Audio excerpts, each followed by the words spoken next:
Hi mga loves, maayong adlaw na naman po ulit. Andito na naman po ang inyong Aling Nida. Ayan, nagbabiyahe na po ako. Punta po ako ng town. Kasi kukuha na naman po ako ng sahod sa aking asawa. Tapos, mangumpra na naman ako mga loves. Pagkatapos kong nakuha ang sahod ng aking asawa, ayan, diretso na ako agad dyan sa grocery kasi ang dami na pong wala na naman po dito sa aking tindahan. At ayan na pala lahat ang kulang. So kailangan talaga nating mamili kapag wala na tayong stock mga loves, 'di ba? At pagkatapos ko pala sa grocery, diyan na naman ako sa may mga panakot. Ayan, diyan muna ako. Tapos kung mamili ng mga panakot at bulad, ayan na pauwi na ako mga loves. Napakadali lang. At thank you Lord, dumating ako sa bahay ng ligtas. Ayan na po ang aking mga pinamili lahat. Yan po siya lahat. Nagbili pala ako ng itlog, butuyo, at uyap. Ayan. At saka mga loves, nagbili din ako ng saging, kamote at pako-pako. Ayan, lutuin namin yan sa hapunan mga lalabs. So, ayan ang aking palangling. Nagbili din ako ng sibuyas dahon. Kasi naubos na sa kakatanim ko lahat mga loves. Tinatanim ko kasi sila. Kaya naubos. At ayan, bumili din ako ng papaya para magsalad ako bukas. At mamaya na pala ako mag-arrange mga loves, no? Kasi nagugutom na talaga ako. Hagpat muna tayo nitong pako-pako. Alam nyo ba mga loves na sobrang tagal ng panahon ngayon lang ako ulit makakakain nito?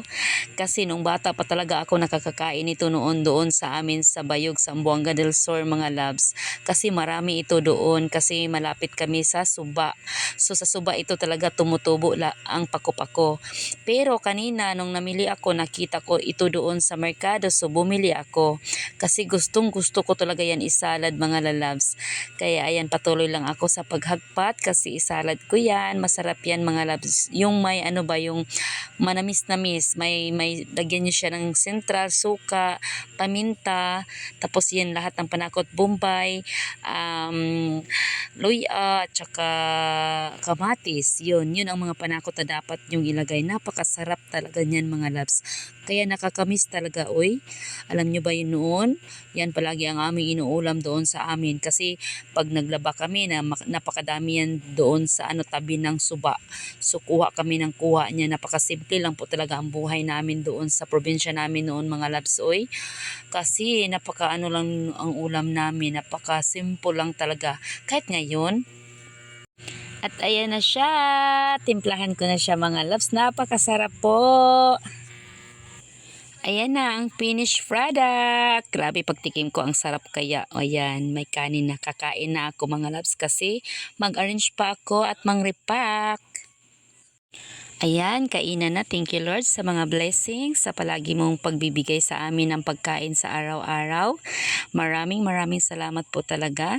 Kahit napakasimple po at nakakabusog po ito. Thank you so much. Binibilisan ko pala ang pagkain ko mga loves kasi ang dami ko pang i-arrange.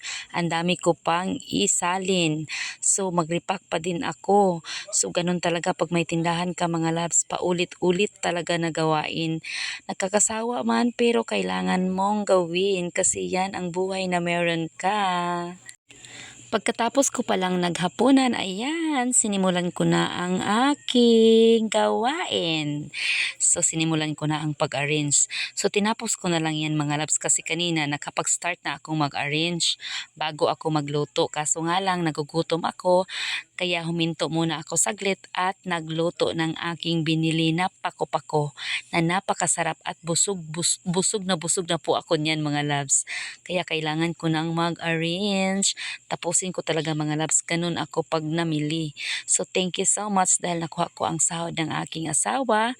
At yan po ang ginagamit ko pang kompraso. pinagkasya ko na lang po. Grabe mga loves, sa sobra talaga ng bilihin ngayon.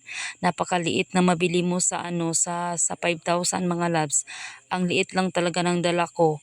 Oo, talagang talaga tayo ngayon mga loves ay hindi mo na namamalayan, napakakunti lang yung binibitbit mo tapos ang laki ng mababayaran mo. Kasi sobrang mahal na talaga ng bilihin. Iba talaga ngayon kaysa noon. At pagkatapos kong i-arrange ang aking mga kinumpra, ayan, dyan na muna ako sa aking mga plasticware. Napakakunti na lang po talaga ng aking mga paninda.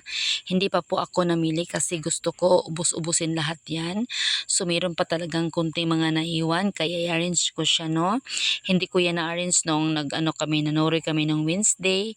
Yan, ganyan lang siya. So, i-arrange ko siya kasi hindi ako magsuroy next Wednesday kasi nga may pupunta kami ng Bayog Zamboanga del Sur kasi birthday ng aking manoy. So kailangan ko na siyang i-arrange dyan kasi hindi ako magsuroy. So stop muna ako ng 1 linggo mga loves kasi kailangan talaga maka-attend kami sa birthday ng aking magulang. O di ba? At pagkatapos kong magripa ay mag-arrange ng aking mga plasticware, ayan, nilipat ko yung mga tanduay dyan sa ibabaw kasi paubos na siya, no? Wala nang, nakita nyo ba na wala na masyadong laman? Kasi naubos na talaga siya. Kailangan ko na ding mangumpra. So, meron pa naman akong mga tanduay na lapad. So, kailangan ko yang i-arrange. So, yan po siya. Maganda kasi tingnan mga loves pag na siya, naka-arrange ba yung mga paninda mo. So, ganun lang talaga. Arrange talaga para malinaw ang ating paningin sa paligid. At dahil nauubos na talaga ang aking mga hypo, wala nang laman ang mga buti, kailangan ko naman isalin yung binili ko na isang container.